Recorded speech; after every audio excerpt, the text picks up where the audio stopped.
Assalamualaikum warahmatullahi wabarakatuh, sahabat seiman dimanapun berada, berikut ini kisah seorang pemuda yang soleh, menginspirasi seorang wanita yang hidupnya memenuhi kesejahteraan dan jauh dari nilai-nilai ketaatan kepada Allah.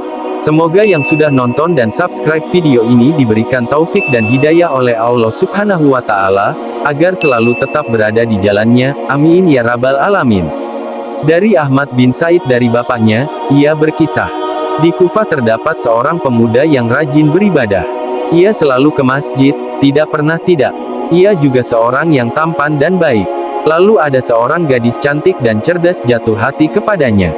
Selang beberapa lama, suatu hari gadis itu berdiri di jalan yang biasa dilalui pemuda itu menuju masjid. Gadis itu berkata untuk merayunya, "Dengarkanlah ucapanku, kemudian setelah itu terserah kamu." Pemuda itu berlalu tanpa sepatah kata pun keluar dari mulutnya. Sewaktu pemuda itu pulang dari masjid, wanita tersebut masih berdiri di tempatnya. Dia berkata, "Wahai Fulan, dengarkanlah ucapanku." Pemuda itu serba salah, lalu ia pun menjawab, "Ini adalah perbuatan yang bisa mendatangkan prasangka buruk. Sementara aku tidak menyukai hal itu." Gadis itu berkata, "Demi Allah, tidaklah aku berdiri di sini karena ketidaktahuanku tentang dirimu. Nauzubillah, kalau orang-orang melihat seperti itu dariku. Yang membuat saya berani dalam urusan ini adalah pengetahuanku bahwa sedikit dari hal ini menurut orang-orang adalah banyak, dan kalian para ahli ibadah dalam urusan ini bisa berubah oleh sesuatu yang remeh.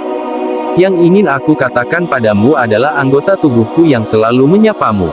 Maka Allah lah yang menentukan urusanku dan urusanmu." Maksud gadis ini, ia telah lama memperhatikan sang pemuda, karena itu ia katakan tujuan berdiri di jalan tersebut karena tahu dan kagum kepada sang pemuda.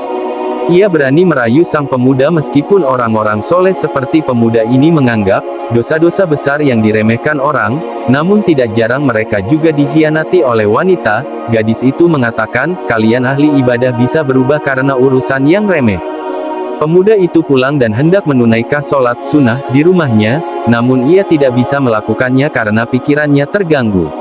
Lalu ia menulis dan keluar dari rumahnya. Ternyata sang wanita masih berdiri di tempatnya. Sang pemuda pun memberikan apa yang ia tulis kepada wanita tersebut, lalu kembali lagi ke rumahnya.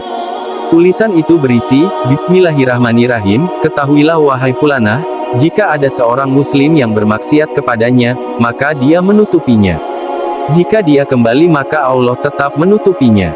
Tetapi jika ia telah memakai pakaian kemaksiatan, maka Allah Azza wa Jalla murka dengan kemurkaan di mana langit, bumi, gunung, pohon, dan hewan-hewan tidak berkuasa menanggungnya. Siapa yang kuat menanggung murkanya?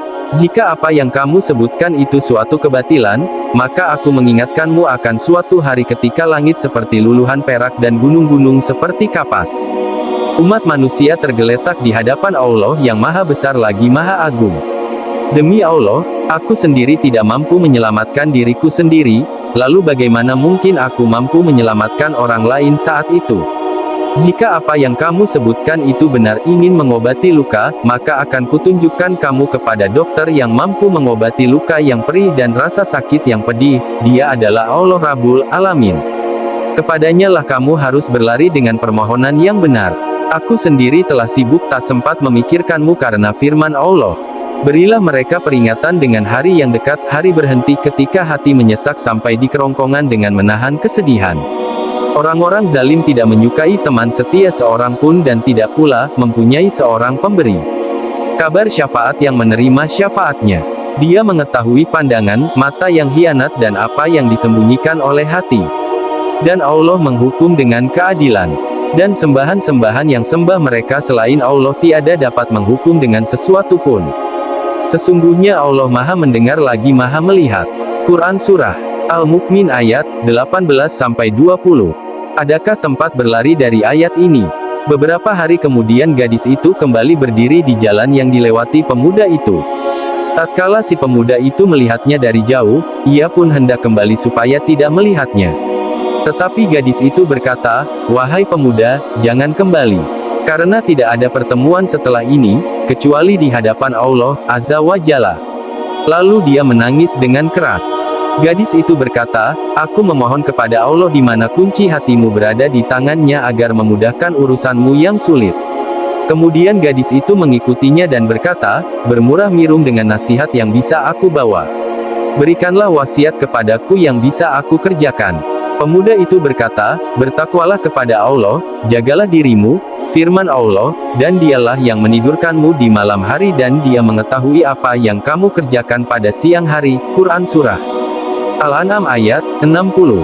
Gadis itu tertunduk, dia menangis lebih keras dari tangisannya yang pertama. Setelah itu dia tidak keluar rumah, dia bersungguh-sungguh beribadah. Dia tetap seperti itu hingga meninggal dalam kesedihan, menyesali dosa-dosanya selama ini. Di kemudian hari, pemuda itu teringat akan sang gadis, ia pun bersedih karena belas kasihannya.